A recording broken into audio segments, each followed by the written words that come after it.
અને હવે વાત કરીશું અમરેલીની તો અમરેલીના બગસરા તાલુકાના મોટા મુંજાસર ગામની સીમ વિસ્તારમાં પરપ્રાંતીય ખેત મજૂર રમણભાઈ કટારાની તેમના પત્નીના પુત્ર દ્વારા નજીવી બાબતે હત્યા કરવામાં આવી। જી હા, ખેત મજૂર રમણભાઈ કટારાની તેમના જ પત્ની અને પુત્ર દ્વારા નજીવી બાબતે હત્યા કરવામાં આવી હોવાની ઘટના સામે આવી છે। વાડી વિસ્તારમાં થયેલા ઝઘડામાં આરોપીએ રમણભાઈના માથામાં બોથડ પદાર્થથી ઘા મારતા ગંભીર ઇજાઓ પહોંચાડીને મોત નિપજાવ્યું હતું। આ દરમિયાન આરોપીએ બે મહિલાઓને પણ માર મારતા તેઓ ઇજાગ્રસ્ત થયા હતા। તેમને સારવાર માટે હોસ્પિટલ ખાતે ખસેડવામાં આવ્યા છે।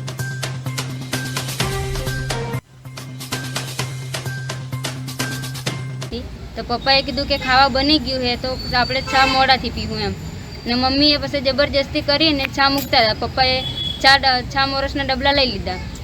પછી પપ્પાએ કીધું નહીં મૂકવી એમ કરીને ગુસ્સે થયા ને તો અમે પાણી ત્યાં વાળતા હતા ને ભાઈને એમ ત્યાં આવીને અમને કીધું કે તારા પપ્પા મારી જોડે માથાકૂટ કરે એમ। તો એમને પછી ત્યાંથી આવ્યો ને ઓલો બહુ પીધેલો હતો તો સીધો જેવો આવ્યો ને તો પપ્પાને માથામાં લાકડું